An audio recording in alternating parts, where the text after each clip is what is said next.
Ser Podcast.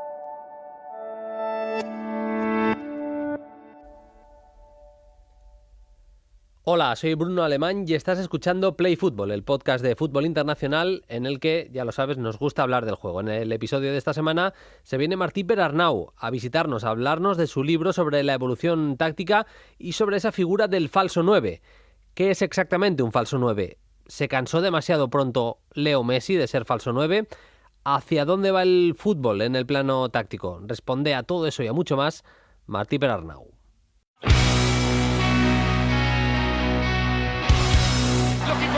Balotelli drops Aguero, he can win it, oh, he's won the title, surely for Manchester City! Arretra Pirlo, anche lui la rincorsa, colpisce la palla, cucchiaio di Pirlo in gol. Pirlo realizza prendendosi non poche responsabilità. Un falso 9 es, en cierto modo, un ilusionista, un futbolista que tiene en la cabeza el gol, pero que sabe hacer muchas más cosas. Desciende unos metros para hacer las circulaciones más fluidas, para ganar un elemento más en el centro del campo, para tener superioridad numérica, para arrastrar la marca de un central y que se genere un espacio.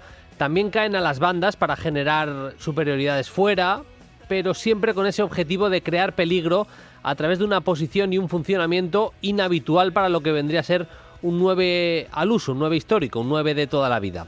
Es verdad que en la actualidad no hay tantísimos falsos 9. Bernardo Silva lo hace a gran nivel en el Manchester City, otros futbolistas utilizados por Guardiola en esa posición.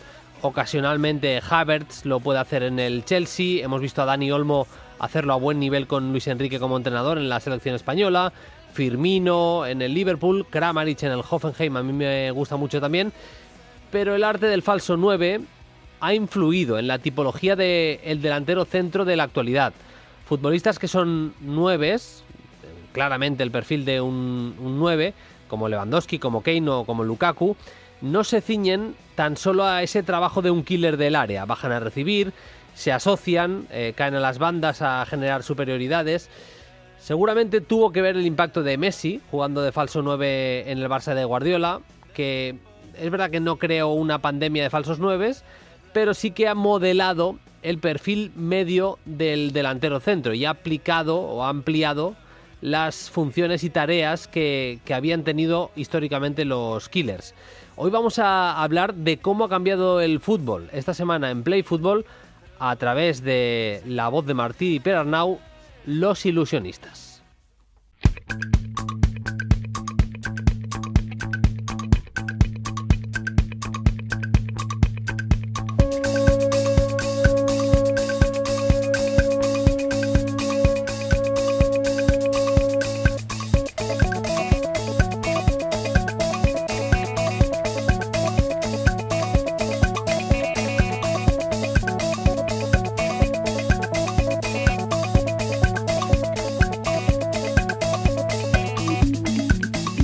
Empezamos con el episodio de esta semana. En unos minutos estaremos con Martina Galucci. Vamos a hablar bastante de la final de la Libertadores, de cómo apunta también el Mundial de Clubes 2021, aunque se va a jugar ya en 2022, y también de algunos de los partidos más interesantes del fin de semana. Y le preguntaremos a Axel Torres quién es Ralf Rangnick, el que va a ser entrenador del Manchester United hasta final de temporada y que va a tener un cargo importante, un cargo de mandamás prácticamente en el nuevo proyecto del Manchester United en los próximos años. Pero vamos a empezar, como hemos prometido, con Martí Perarnau, que ya nos escucha. Ha escrito La evolución táctica del fútbol 1863-1945, los primeros 80 años del fútbol explicados desde la parcela táctica y, como bien dice el subtítulo del libro, descifrando el código genético del fútbol de la mano del falso 9. Martí Perarnau, ¿qué tal? Muy buenas. Hola, ¿qué tal, Bruno? Como te digo siempre, bienvenido y gracias por estar con nosotros en Play Fútbol. ¿Por qué articulas el libro en torno al falso 9, Martí? Bueno, básicamente, como has explicado, el libro pretende ser, el presentar la imagen del puzzle de esos 80 años, de los orígenes del fútbol, o dicho de otro modo, de cómo son las raíces de ese árbol que vemos, que es el fútbol. Vemos todo lo externo, pero no conocemos cómo se desarrollaron esas raíces, ¿no? Ese es el objetivo del libro, bucear en esas raíces, en esos orígenes, para comprender por qué hoy se juega de la manera en que se hace. Eso podía haber una tentación, que no me apetecía cometer ese error de hacer un libro, digamos, de historia, ¿no? Yo no pretendía hacer un libro de historia, sino más bien de táctica. Y pensé que una de las maneras de evitar esa tentación o de no cometer ese error sería, pues, digamos, introducirnos en esas raíces del fútbol de la mano de alguna figura, que además no fuese una figura muy sencilla y muy fácil de entender, como podría haber sido, pues no sé, un zaguero, un portero, ¿no? Y elegí la del falso 9, pues básicamente porque es seguramente la figura más misteriosa, más discreta, más silenciosa, la que ha pasado más desapercibida a lo largo de la historia. Y digamos, de su mano vamos haciendo ese recorrido, esa evolución por los distintos módulos tácticos que ha tenido el juego. Te he escuchado hablar, Martí. ¿Tú consideras que hay 3 grandes genios en la historia del fútbol? Bueno, los 3 genios, digamos, que son el reglamento, Herbert Chapman y Johan Cruyff, cada uno de ellos separados por unos 60 años. En realidad lo son porque ellos establecen los grandes ejes del juego, los grandes ejes del fútbol, que de momento son 3. No sabemos si en el futuro habrá un cuarto eje, pero hay 3 ejes muy marcados, y quienes lo implantan es cada uno de los personajes que te digo.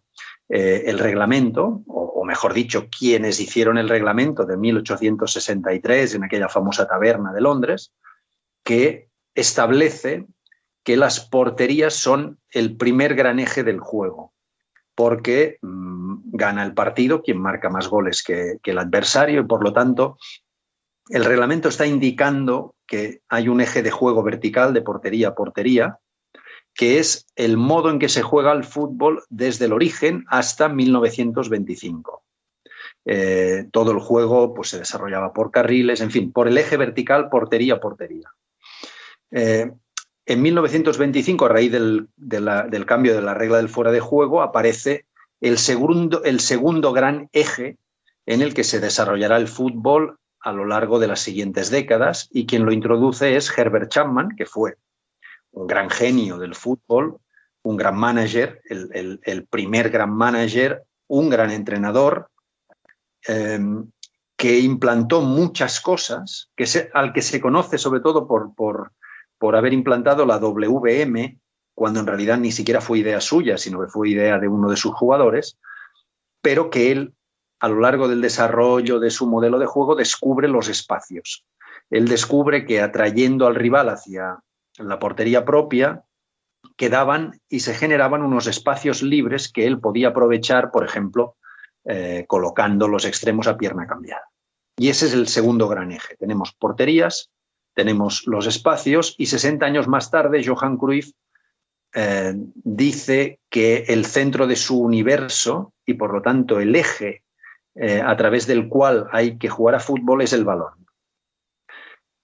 Porterías, espacios y balón son los 3 grandes ejes en los que se desarrolla el juego, y los 3 grandes genios que ya he mencionado. Por situar históricamente el nacimiento de los falsos 9, es hace más de 100 años, es en Uruguay y es Piendibene, pero es en aquel momento, Martí, un caso aislado. Sí, hay el desarrollo del juego, sobre todo a partir de que la Universidad de Cambridge en 1883 ya desarrolla el primer módulo táctico de la historia, la pirámide 2-3-5. A partir de ese momento, bueno, el juego tiene un desarrollo bastante evidente a partir del juego de pases escocés. El ataque es por parte de esa línea de 5 hombres, que normalmente está dirigida por el delantero centro, que es quien es un jugador muy técnico, de grandes cualidades técnicas, también visión táctica, que es, además de delantero centro, es el organizador de toda la línea de ataque. Y hay algunos jugadores que destacan poderosamente en Inglaterra, básicamente, que podríamos decir que ya son un poco prototipos. No son falsos nueves, pero sí que van insinuando un poco. Por ejemplo, hay uno muy famoso que es Gilbert Oswald Smith, al que se considera el mejor delantero centro del siglo XIX, que ya tenía un poco, era un poco ese prototipo. Sandy Steele, que después estuvo en el Barça, un poco Colin Bache del Newcastle, bueno, jugadores que apuntaban un poco en esa línea. Pero el primero es el que has comentado tú, José Piendivene, en 1910, evidentemente influenciado por un mediocentro escocés que llega a Peñarol, John Harley, que le da el gran cambio al estilo uruguayo de juego y empieza a practicar ese juego de pases cortos a ras de césped. Piendivene se enamora de ese estilo de juego y toma la decisión por intuición de que él ha de retrasar su posición, jugar el ataque tiene que ser no en línea, sino en forma de abanico, para además ni siquiera caer en la trampa del fuera de juego, y él es el primero que implanta esa función. Pero es algo intuitivo. Además, sabemos que Uruguay será campeona olímpica y del mundo en los años 20, pero en ese momento las ideas no viajaban a la velocidad actual y pasará muy desapercibido hasta pasado 1925. La historia del fútbol, Martín, nos ha regalado grandísimos falsos 9, Sindelar, Hidekuti, hemos visto muchísimos muy buenos, el propio Di Stéfano. A lo largo de la historia ha habido muchos hasta llegar prácticamente a Leo Messi y algunos que han surgido también después del ex crack del Fútbol Club Barcelona. Es una pregunta un poco directa, pero si tuvieras que elegir el que te ha fascinado más por su historia, por lo que era futbolísticamente, ¿a cuál elegirías o a cuáles? Bueno, básicamente yo me veo obligado a dividir la respuesta en dos. Es decir, hay un fútbol que es el fútbol invisible, que es del que habla este libro, porque hasta 1945 el fútbol es prácticamente invisible, en el sentido de que no hay televisión. Y de hecho, las imágenes que coloco en los enlaces del libro para que el lector pueda acudir a ellas y verlo, pues son pocas y malas. Yo creo que salvo la final de 1924, la final olímpica Uruguay-Suiza, que es unas imágenes interesantes, 17 minutos de vídeo y tal, salvo eso y algún partido de principios de los años 30 hay poquísima imagen, ¿no? Por tanto, estamos en el fútbol invisible. Luego, a partir de los años 50 llega el fútbol visible, el que ya todos hemos empezado a ver, ¿no? En esta segunda parte yo creo que el más fascinante, evidentemente, el que mejor ha representado esa función del falso 9 sin duda es Messi, pero ha habido fascinantes. Di Stéfano es fascinante, porque Di Stéfano es falso 9 en el Real Madrid, pero porque allí se quita la espina de no haberlo conseguido ser ni en Millonarios de Bogotá ni en River Plate, donde quien lo era Pedernera, ¿no? Y de los falsos 9 de los que versa el libro en estos 80 años, hasta 1945, yo creo que Matías Sindelar es el más fascinante. No por su historia de que terminó trágicamente, sino porque es un monstruo del fútbol, un jugador al que obligan a disputar 200 partidos en 3 años. Es decir, estamos hablando ahora de cuántos partidos juegan los futbolistas actuales, etcétera, pero es que Sindelar en el año 33 juega 73 partidos. Y es un tipo fascinante por la inteligencia táctica que tenía. Ya que ha salido, Martí, ¿tú crees que se cansó demasiado pronto de ser falso 9 Leo Messi? Pues no te diría que no. No te diría que no. La función del falso 9 es una función muy completa porque significa retrasar la posición habitual del delantero centro, alejarse del área, arrastrar con él a los zagueros rivales o bien provocarles una gran confusión y una duda sobre si salir del área o no salir. Significa también generar superioridad constante en el centro del campo propio, organizar el ataque propio y, después de todo eso, marcar goles. Bueno, esa complejidad de la función significa que solo lo pueden interpretar jugadores realmente buenos. Porque, como me decía Guardiola cuando definíamos el falso 9, que intenté conseguir una definición lo más detallada posible, y en eso pues me ayudó mucho Pep, me ayudó mucho Seirulo, me ayudó Juan Malillo, por supuesto, y con todos ellos fuimos creando esa definición amplia de la función del falso 9, y solo los grandes jugadores han conseguido ejercerla con acierto, ¿no? Y como decía Guardiola, digo, pues si no marca gol no es un falso 9, es otra cosa. Bueno, pues sí, respondiendo a tu pregunta, yo creo que Messi quizás se cansó demasiado pronto de ejercer esa función, que por otro lado es muy desgastante desde el punto de vista mental. Decía Laureano Ruiz hace muchos años, y se lo escuché decir a él, y luego se lo he escuchado decir a Juan Manuel Lillo también, que los mejores por el centro.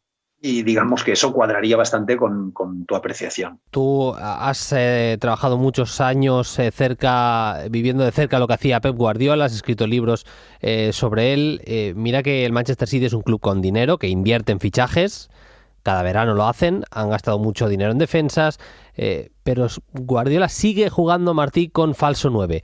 El último fin de semana más con Mahrez, hizo un poquito de falso 9. Hemos visto ahí a Bernardo Silva, a Foden, incluso el canterano Cole Palmer, el anterior fin de semana ante el Everton. A Guardiola la fórmula le encanta, yo creo, Martí. Sí, le sigue gustando. El falso 9 es una fórmula, una función que cuesta que sea estructural en un equipo. Cuando digo estructural quiero decir que sea permanente y constante, porque al final no deja de ser una función de engaño. Entonces, hombre, tú no puedes estar engañando de manera constante los 90 minutos de cada partido, de cada semana, de cada temporada, ¿no? Ha habido equipos a lo largo de la historia que han sido estructuralmente construidos con falso 9. Hemos hablado del Wunderteam de austríaco, hemos hablado de la Hungría de Cuti, del Madrid de Di Stéfano. Han sido equipos que han tenido un falso 9 estructural constantemente, pero son pocos equipos. Y desde luego en los tiempos actuales, con la velocidad de intercambio de ideas y contraideas y antídotos, es muy difícil aplicar siempre la misma función de engaño. Por eso, Guardiola, pues hay partidos que sí y hay partidos que no. E incluso hay partidos, como dices tú, en los que va modificando quién es la persona, ¿no? Bernardo, Foden, ahora Cole Palmer, etc. Es difícil que sea estructural 100%. A veces lo hemos hablado con él. Cuando, como partidos de la semana pasada, pues cuando se gana el Everton con solvencia, da la sensación de que la mejor manera de jugar que tiene ese equipo es con falso 9 y sin un delantero centro puro, ¿no? Porque evidentemente superioridad en el centro del campo, 1.000.000 de pases, etcétera, etcétera, etcétera, y al final entra uno al que nadie ve por la espalda y es quien acaba marcando el gol. También es verdad que lo hemos hablado con él, que el día en que no se consigue ganar el partido, ese día todos reflexionamos y decimos, hombre, esto con Harry Kane o con Haaland hubiera ido mejor, ¿no?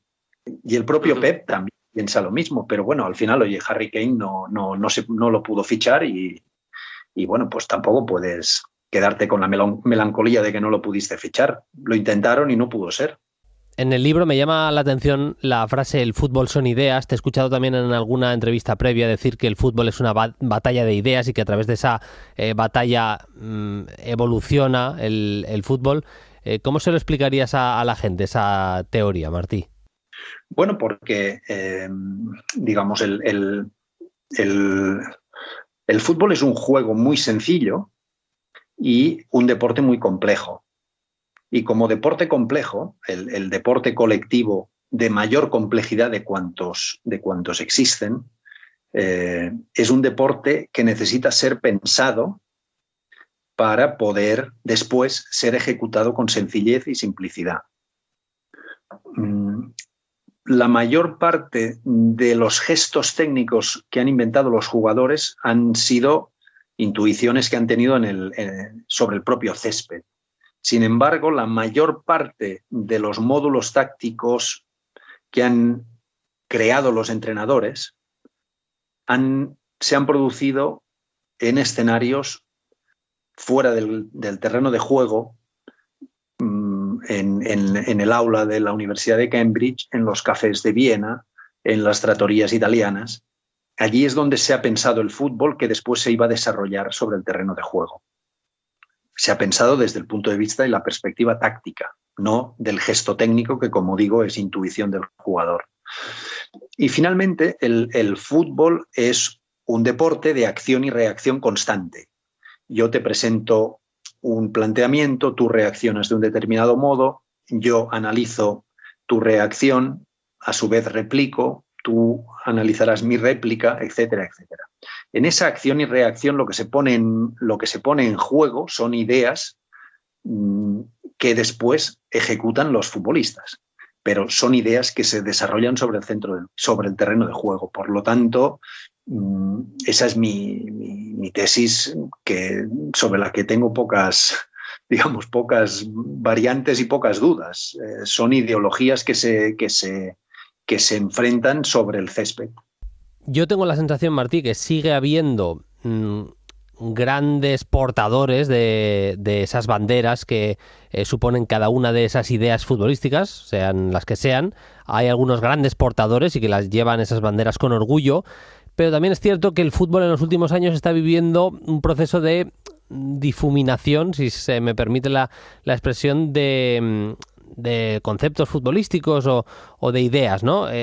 Hace ya tiempo que la mayoría de equipos quieren controlar todas las fases del juego, el balón parado, el contragolpe, el ataque en bloque bajo, el juego asociativo en campo rival. Se quiere controlar todo para tratar de ser equipos casi perfectos y así estar más cerca de la excelencia, y que esas ideas marcadas, esas grandes filosofías futbolísticas, es verdad que hay algunos grandes adalides y que las siguen manteniendo con mucha fuerza, pero que en el fútbol en general está un poquito más difuminado. Bueno, la competencia por los títulos, por no descender, en fin, la propia competencia de los distintos torneos y campeonatos provoca un poco esa uniformidad. Eso ya era algo que Brian Glanville alzaba su voz en los años 20 del siglo pasado para decir que el fútbol iba perdiendo parte de su gran calidad, en las Islas Británicas por lo menos, por culpa de la gran cantidad de competitividad que había. A todos nos gusta la competitividad, pero a veces la competitividad llevada a un determinado nivel, bueno, conspira un poco contra la ideología del propio equipo. En este sentido, sí, yo creo que tienes razón. Hay pocos entrenadores y, por lo tanto, pocos equipos que se mantengan fieles a su idea, que es la que ellos consideran que les va a dar el mejor plus para poder competir en el torneo en el que estén. Y en este sentido, pues sí, hay una cierta uniformidad. También es cierto que todos los equipos luchan por acercarse a ese fútbol total, que vendría a simbolizar un poco el santo grial del fútbol, que es acercarse al modelo perfecto, donde hagas todo bien, todas las distintas fases y procesos del juego lo hagas todo bien, que es algo al que ningún equipo llegará nunca a conseguir, ¿no? Y también eso diluye un poco las ideas. En este sentido, a mí me pareció interesante lo que dijo Kevin De Bruyne hace unos días cuando estuvo con la selección belga, que decía, bueno, pues en un podcast que hizo en Bélgica, que decía: Pep se enfada mucho más cuando ganamos un partido sin ser fieles a nuestra idea de juego que no cuando sufrimos en el resultado, pero hemos jugado de acuerdo con lo que nosotros somos y con nuestra identidad. Y yo creo que sí hay equipos que tienen una identidad de juego muy clara, pero es verdad que en el contexto actual, en el que vemos además miles de partidos al año, sí es verdad que existe una gran masa de equipos algo uniformes que no se distinguen demasiado unos de otros. Ya desde el punto de vista, Martí, del periodista que mira hacia el pasado y quiere comprender también cómo era su profesión, la de periodista deportivo, pues hace, por ejemplo, 100 años, me resulta muy interesante. Decías antes que hay una parte muy importante del libro que es el fútbol a ciegas, porque no había televisión, no hay grandes vídeos de la mayoría del tiempo que explicas, tiempo futbolístico que explicas en el libro. Sin embargo, sí que había crónicas de periodistas que explicaban lo que veían, igual alguna vez sin comprenderlo demasiado bien, pero que iban explicando lo que veían y que son crónicas pues muy explicativas, con muchísima información sobre lo que era el fútbol de aquella época, Martí, de la que has tenido que beber, para hacer el libro. Sí, el libro hubiera sido imposible, tú imagínate, con 4 imágenes que hay de esa época, el libro es imposible sin basarme directamente en las fuentes primarias de la época. Es decir, yo para escribir esto, que como te he explicado al principio, no es más que la foto final de un rompecabezas del que he ido coleccionando pieza a pieza. Esas piezas las he extraído de libros antiguos y de hemerotecas antiguas. Y son libros y son artículos de periódico no solo interesantísimos, sino de una calidad extraordinaria. Posiblemente porque los tiempos eran muy distintos, las exigencias también, no había televisión y, por lo tanto, digamos que el periodista o el escritor de libros tenía la obligación de ser muy fiel con la realidad, muy estricto con lo que había sucedido para poder llegar a sus lectores y explicarles lo que había ocurrido, mientras que ahora pues el potencial lector lo ha visto en televisión, igual que tú.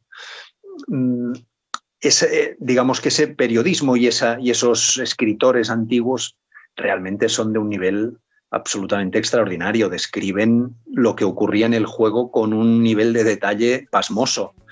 Y bueno, yo les estoy infinitamente agradecido porque digamos, el libro es gracias a ellos. El libro es un hijo de sus trabajos. Pues me gustaría acabar la entrevista reivindicando que, a pesar de que muchas veces nos ponemos, y yo me incluyo, bastante catastrofistas con el tipo de periodismo que se hace hoy en día, al final, mientras se haga con honradez, yo creo que todo es válido, cada uno vaya con su conciencia, pero sí que me gustaría reivindicar que se siga haciendo periodismo de muchísima calidad, que cosas como el Tactical Room, en el que tuve el honor de participar, de Martí Perarnau, como este libro que nos ha regalado Martí, pues creo que son signos de esperanza absoluta, y la verdad es que lo estoy, porque todavía lo estoy leyendo, disfrutando muchísimo. Martí, como te digo siempre, te agradezco muchísimo que te hayas pasado por Play Fútbol. Te deseamos que sigas teniendo mucha suerte con el libro, que nos consta que te está yendo muy bien, y nada, te enviamos un abrazo. Muchas gracias. Muchísimas gracias, Bruno, y que continúe este buen caminar del programa, que es interesantísimo.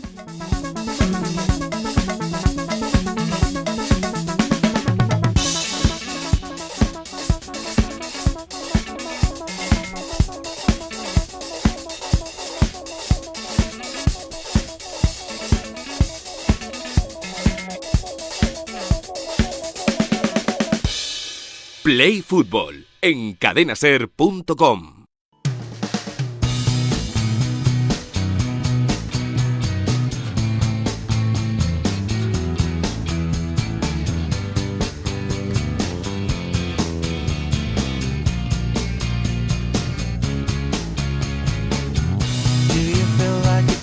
Vamos ya con Martina Galucci. Ya sabéis que nos podéis seguir en Twitter. Somos los de @playfutbol, el fútbol escrito en castellano. Nos podéis dejar ahí vuestras preguntas, comentarios, lo que os dé la gana. Y bueno, además de ser podcast, estamos en Apple Podcast, en Spotify, en iVoox, en Google Podcast. Podéis seguirnos, suscribiros según la plataforma en la que nos escuchéis. Y también, pues si le dais cariñito a cada uno de los podcasts, a cada uno de los episodios que hacemos, pues mejor para nosotros también, evidentemente. Vamos a arrancar contando lo mejor de lo que ha pasado esta semana. En Italia, el Nápoles, líder en solitario, goleó anoche por 4-0 al Lazio, combinado con la derrota del Milan por 1-3 contra el Sassuolo, deja a los del sur de Italia, el Nápoles, como líderes en solitario.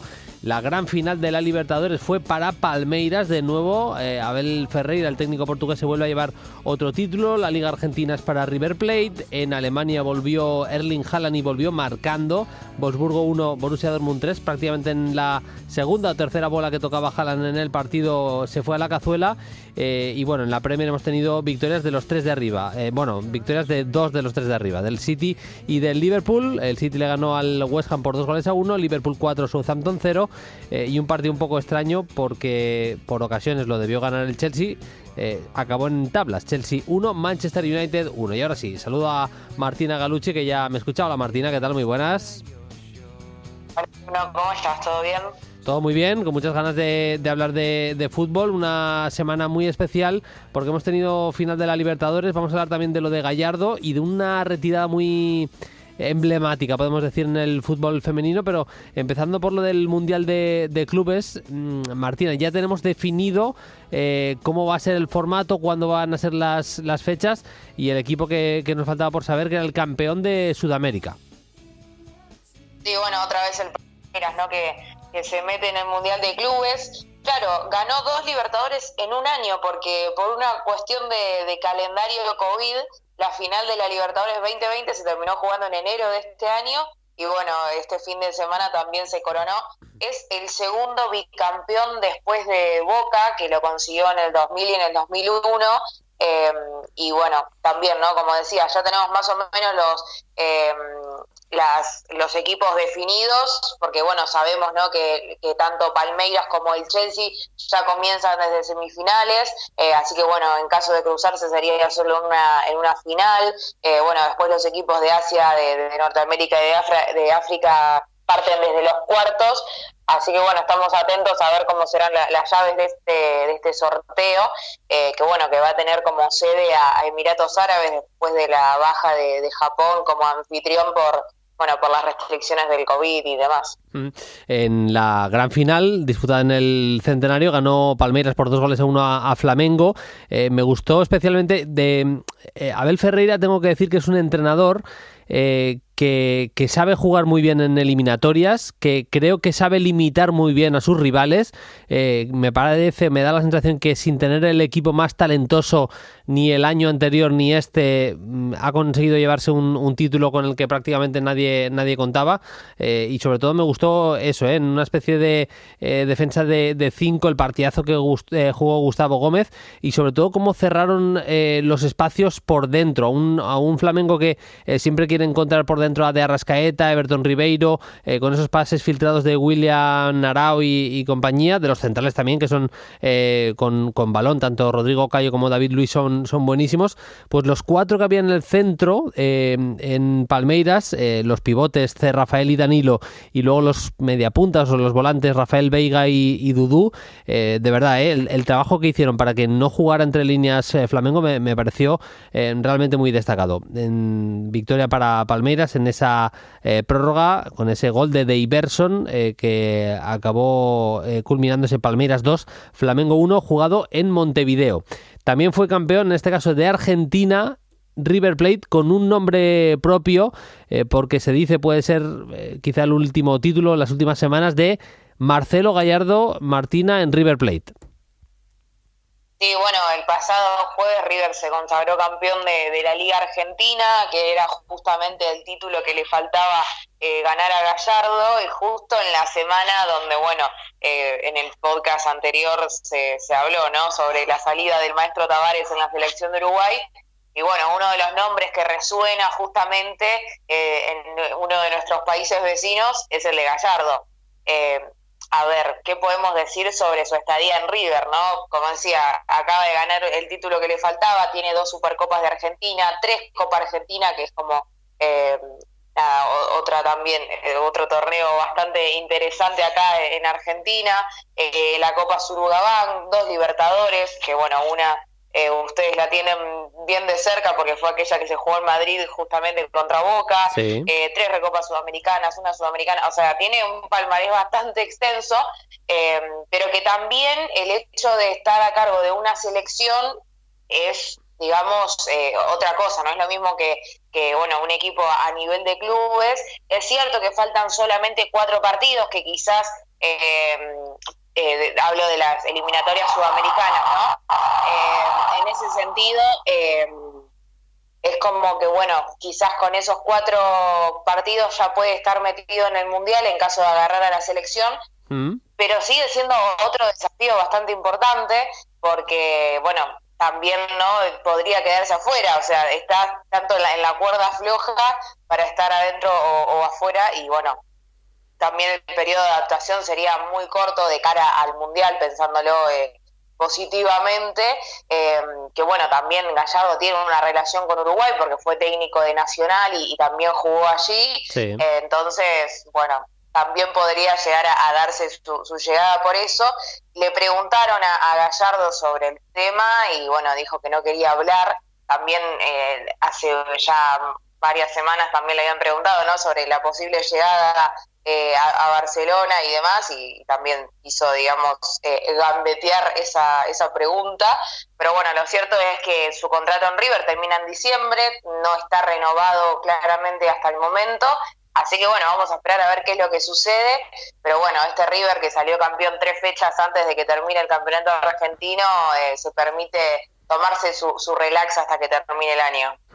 Y antes de cerrar con las preguntas que nos han enviado algunos oyentes, Martina, nos vamos a contar una retirada de una ilustre como es Formiga, la brasileña. Si no me corriges, creo que tenía 43 años y se retiró además de una manera muy especial, vistiendo la camiseta de Brasil esta última semana, ¿eh? Sí, así es, tiene 43 años. Tuvo su último show con la verde amarela en el amistoso contra India. Y bueno, a ver, es una jugadora que no solo es importante por las cosas que hizo dentro de la cancha, sino también por fuera. Creo que es una referenta muy importante en lo que es el fútbol femenino por toda, digamos, la lucha que tuvo alrededor de esta disciplina. Bueno, Marta también fue una de sus compañeras y bueno, es recordada, digamos, por bastantes jugadores y jugadoras, porque bueno, tanto Pelé como Neymar también fueron... bueno, le enviaron mensajes a Formiga, bueno, otras también jugadoras importantes en todo lo que respecta a la lucha, que son Megan Rapinoe y Carly Lloyd. Bueno, lo cierto es que se retiró nada más ni nada menos con 7 mundiales jugados, con 7 Juegos Olímpicos y 234 partidos internacionales. Claro, una jugadora de tantos años tiene, digamos, bastante partidos a sus espaldas. Bueno, a nivel clubes pasó por Sao Paulo, por Santos, estuvo también varias temporadas en Estados Unidos y jugó en el PSG durante el 2017, desde el 2017 hasta junio de este año, que bueno, ya regresó a Sao Paulo, el club donde vistió por primera vez una camiseta y se retiró allí. Lo cierto es que bueno, ahora no sé, ella dijo, ¿no?, que no se ve alejada del fútbol, que quizás se vea como directora de algún club o cerca de alguna federación, quizás no sabemos si como directora, pero sí cerca, digamos, de lo que tiene que ver el fútbol, y bueno, lo cierto es que se retiró, digamos, una crack dentro y fuera de la cancha, que se va con 2 medallas olímpicas de plata en la de Atenas de 2004 y Beijing 2008, y también con el subcampeonato del Mundial 2007, así que bueno, se cierra una etapa bastante importante para lo que es el fútbol femenino y sobre todo el fútbol de Brasil. Insisto, nos podéis dejar vuestras preguntas en @playfutbol en Twitter o en los comentarios de iVoox. Precisamente Julen nos decía que tiene muchas ganas de escuchar un programa especial sobre Vlahovic, Dusan Vlahovic, el delantero todavía de la Fiorentina. Dice, le veremos en Qatar con Serbia, presumiblemente no seguirá en Florencia. ¿Dónde os encaja más? Y nos envía un saludo Julen. Pues bueno, a ver, yo voy a decir 2 clubes para Dusan Vlahovic. A mí me encaja absolutamente, sobre todo si se va Mbappé, que parece que se irá, digo parece, del Paris Saint-Germain. A mí me parece que es un delantero que para fijar centrales y para hacer ese trabajo un poco más sucio y el no tan sucio con Messi, con Neymar por detrás puede ser más que interesante. Y luego le veo perfil Juventus absolutamente también. La Juve necesita después de la salida de Cristiano, un gran goleador. Morata es un gran jugador, pero no es un gran goleador. Chiesa es un pedazo de futbolista, pero yo creo que le falta ese perfil y en esos dos clubes me encaja. No te quiero pillar muy a contrapié, Martina, pero ¿dónde al menos te gustaría ver a un delantero como Dusan Vlahovic? Bueno, descarto la Premier y descarto la Liga Española. Te iba a decir quizás un Inter, pero también, bueno, el PSG puede ser, o también el Olympique de Marsella puede llegar a ser un buen lugar para que encaje. Sabemos que es un jugador que siempre que juega la Fiorentina por lo menos un gol hace, o por lo menos si la Fiore necesita ganar o empatar, sabes que te va a salvar. Así que quizás en ese sentido también puede ser una buena pieza para el PSG, ¿no? Luego nos preguntaba también un anónimo, dice: me gustaría saber cómo veis los cambios en la dirección deportiva del Liverpool. Creo que ha sido uno de los clubes que mejor ha fichado y vendido y quiero ver cómo llevan el cambio. Pues mira, voy a responder porque además he visto la pregunta esta tarde y he recogido algunos datos de fichajes. Es un club que, por la información que yo tengo, no van a cambiar demasiado el rumbo. Hay que recordar que tiene grandes cracks en la plantilla, pero que a Salah lo firmaron por unos 40 millones de euros, que a Firmino, les ha dado un rendimiento tremendo, lo ficharon por poco más de 30 millones de euros. También poco más de 30 millones de euros pagaron por Sadio Mané. 8 millones tan solo en Robertson, que luego ha sido uno de los mejores laterales izquierdos del mundo. Y me parece que es un club que sabe fichar. Por la información que tengo, insisto, no van a cambiar demasiado el rumbo, van a seguir apostando mucho también por todo el tema de estadísticas, de Big Data, de cara a cometer los fichajes. Y a pesar de que se va Michael Edwards, que quiero ver dónde se va, pero bueno, no me extrañaría que acabara, por ejemplo, en el Newcastle. Julian Ward, me dicen que es una persona absolutamente preparada, que es la que a partir de ahora va a ser el director deportivo y bueno, por ejemplo, las referencias que tengo de Francisco Espinar, que es el director regional de scouting del Liverpool en España y Portugal, pues son las mejores y que también va a tener un peso importante. Así que yo creo que va a seguir fichando bastante bien el Liverpool en los próximos meses. Y bueno, no quería cerrar la sección de Martina sin felicitar a nuestros compañeros, que les van bien las cosas, pues nos alegra siempre las buenas noticias.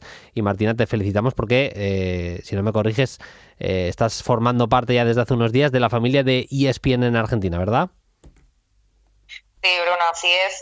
Bueno, justamente por eso estuve ausente en los últimos Play Fútbol. Para los que no sabían, sí, estoy trabajando allí en el canal, así que bueno, la verdad que súper contenta.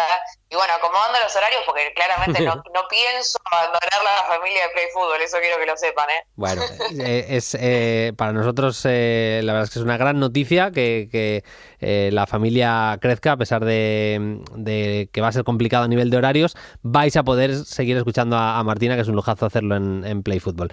Martina, nada, te damos la enhorabuena, la familia de Play Fútbol, y te enviamos un abrazo hasta Argentina. Volvemos a escucharnos el lunes que viene. Hasta entonces, un abrazo. Bruno, muchísimas gracias. Buena semana, ¿eh? Vamos a cerrar preguntándole a Axel Torres por la llegada del Ralf Rangnick al Manchester United.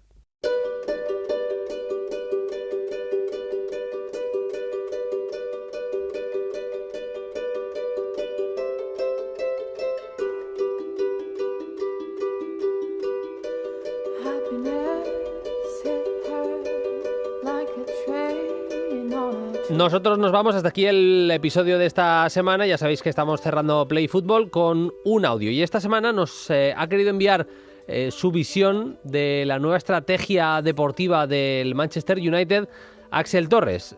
Ya sabéis que no es oficial todavía a esta hora, a la medianoche ya del 29 de noviembre, que Ralf Rangnick va a ser el nuevo entrenador del Manchester United, seguramente hasta final de temporada, y a partir de ahí se va a quedar como el cerebro. ¿Quién es el alemán qué ha hecho hasta ahora, qué le parece a Axel Torres este viraje en la política deportiva del Manchester United. Con eso cerramos el Play Fútbol de esta semana. ¿Qué tal, Bruno? Muy buenas. Pues el fichaje de Rangnick por el Manchester United, que ya se está dando por hecho, me parece un buen movimiento. Un poco desconcertante en la duración, porque Rangnick sobre todo ha sido un hombre de proyectos, un constructor de proyectos.